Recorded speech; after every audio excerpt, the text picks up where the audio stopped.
Imagine a late night, maybe 11 o'clock, maybe closer to midnight.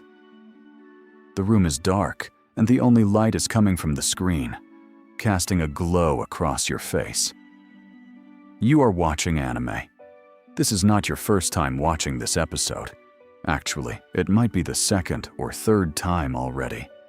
And there is a moment, one specific scene, maybe just a character staring out at the sky without saying a word, and your chest tightens in a way you cannot explain to anyone. You do not try to explain it, because you have already tried. Maybe someone once asked you why you love anime so much, and you felt a strange hesitation. Not because you did not know the answer, but because the real answer is too large, too complicated, and you did not want to compress it into a sentence small enough for someone to nod at, and then move on to a different topic. So you said, "Oh, it is just entertainment," and you went quiet. And somewhere inside, you knew that was not true. There is something worth paying attention to about the kind of people who watch anime. Not everyone, but a specific group among them. They do not watch just to relax. They watch because something inside those animated worlds speaks a language that the real world never bothered to learn. And the real question is not why they like anime. The real question is, what is missing from real life that makes a world that does not exist feel more real? By the end of this video, you will understand that. Not as a dry psychological explanation, but as a recognition you have felt for a long time without ever having the right words to name it. Now, let us start with a concept Carl Jung called the shadow. Not darkness in the literal sense, but the part of yourself you were never allowed to be.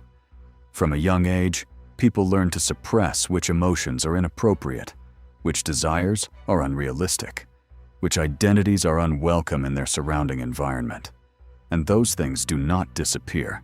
They sink deeper, accumulate in the darkest corners of the mind, and from there, they search for ways out, usually through paths we do not immediately recognize. One of those paths is art. One of those forms of art is anime. But before you think this is just a story about escapism, pause. Because escapism and longing are two completely different things. Escapism is running away from something. Longing is running toward something. And when you sit and watch an anime character standing in the rain, clothes soaked, eyes staring into nothing, and you feel your heart contract, that is not you escaping. That is you recognizing a part of yourself. The philosopher Plato once had a strange idea. He said that the human soul, before being born into this world, once knew perfection, once touched the purest ideas of beauty, truth, and justice. And when born, we forget everything.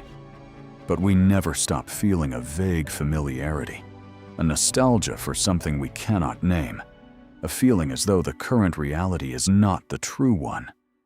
The Greeks called this feeling anamnesis, the remembering. Have you ever watched a scene in anime and felt, not, "Wow, this is so good, but I already knew this. I have felt this somewhere before, a very long time ago." That is not coincidence. That is your mind responding to something it has longed for over a long time, but never found in real life. And that leads to the next question. Why does real life fail? This is something no one tells you, but many people feel.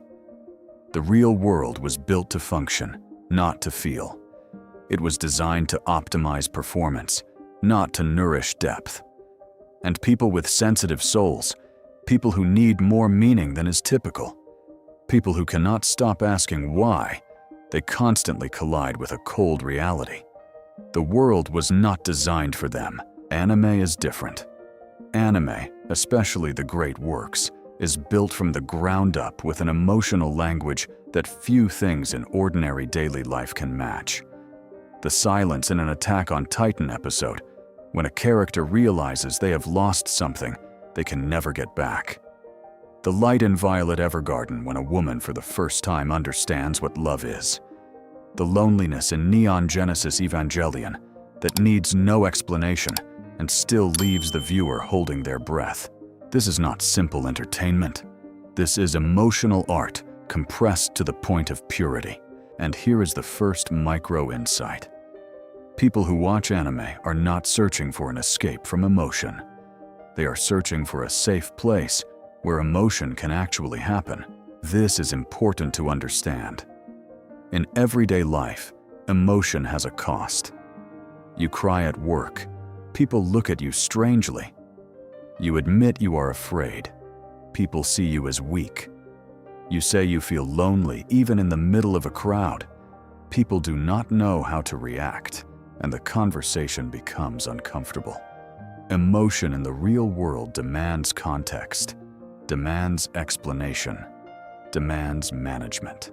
In anime, none of that exists. You can sit and let tears fall without explaining yourself to anyone. You can feel anger on behalf of a character, feel hope alongside a story, feel the loss of a world that does not exist, and no one judges you for it. That space, the space where you do not have to manage your emotions, is something extraordinarily valuable. And it is valuable precisely because it is so rare in real life. The psychologist Winnicott once spoke about the concept of transitional space, the space between internal reality and external reality, where imagination and emotion are allowed to move freely. He said this is where creativity, play, and true meaning are born. And he said that adults still need that space. We just call it by different names. Art, music, literature, anime is a transitional space. And the people who spend a lot of time there are not avoiding life.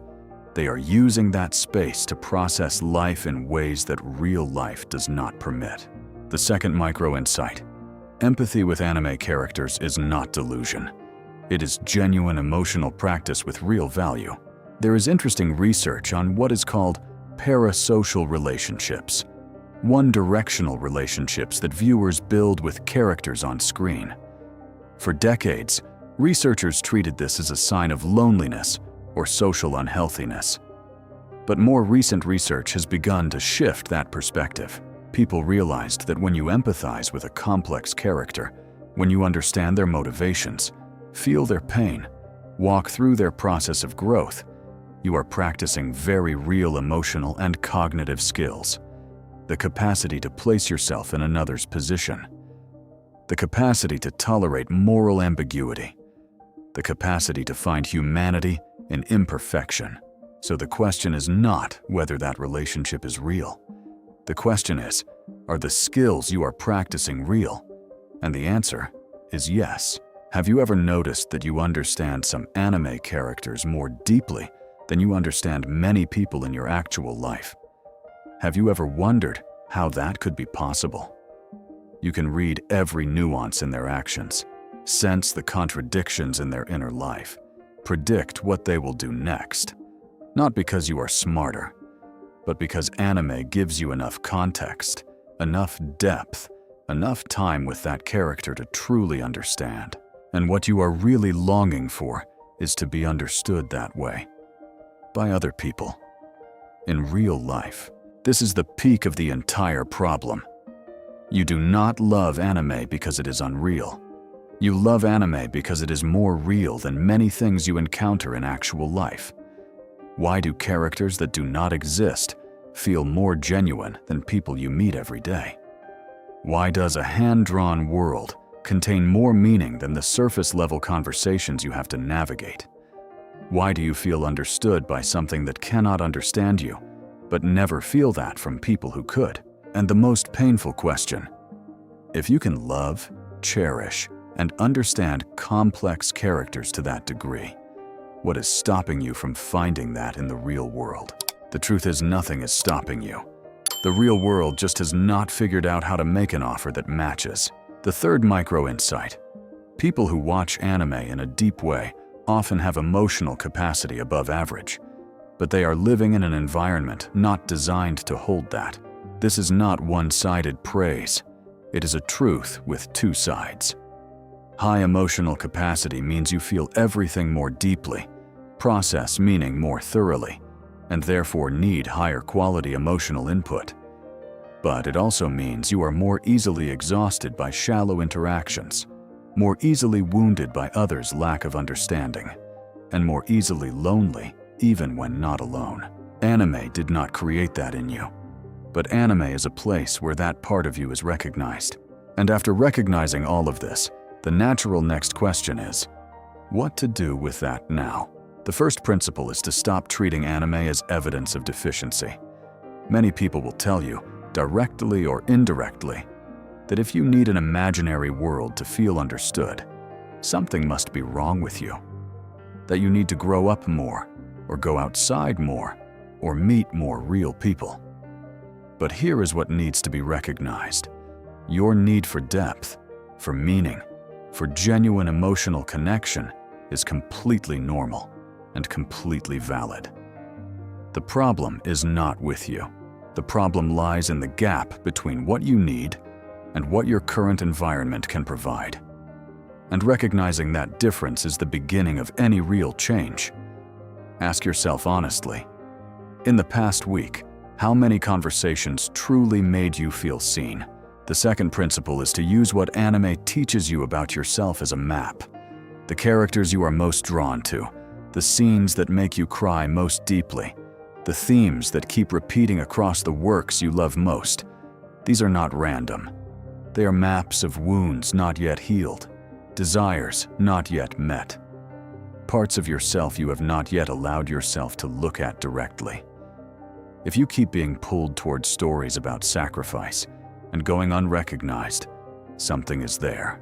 If you keep empathizing with characters who are misunderstood, always trying but never enough, something is there. Not to worry you, but to help you understand. Try sitting, just once, after watching an anime episode that moved you, and asking honestly, what in my real life is this reminding me of? The third principle is to bring the emotional language of anime into real life, not in a figurative sense, but in a very concrete one. Anime teaches you that emotion can be expressed without needing to be proven, that a moment of silence can carry more meaning than 1,000 explanations, that people can be loved not because they are perfect, but because they are real. These are principles you can apply entirely to how you communicate with real people. Start by allowing yourself less explaining and more presence.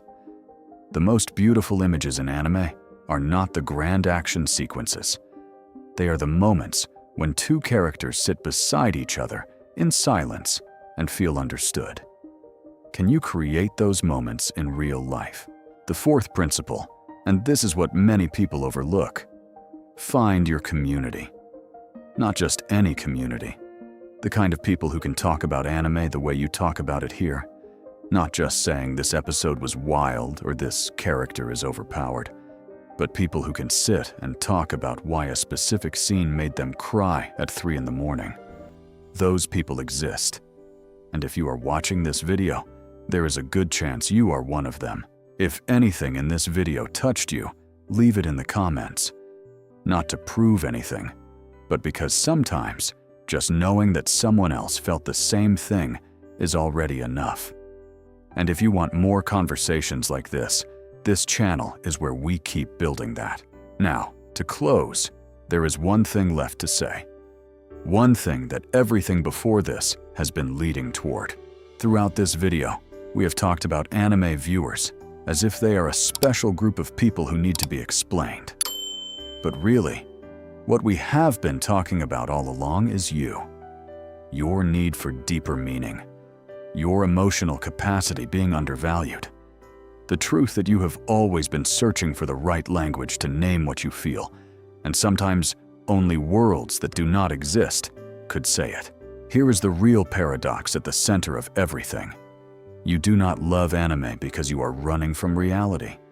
You love anime because you are longing for a deeper one. And that longing is not your weakness. It is something you were born with. The worlds you love most were created by people who felt exactly what you feel. And when you watch those worlds, You are not running away. You are coming home. The only thing left is learning how to carry that truth out into the light.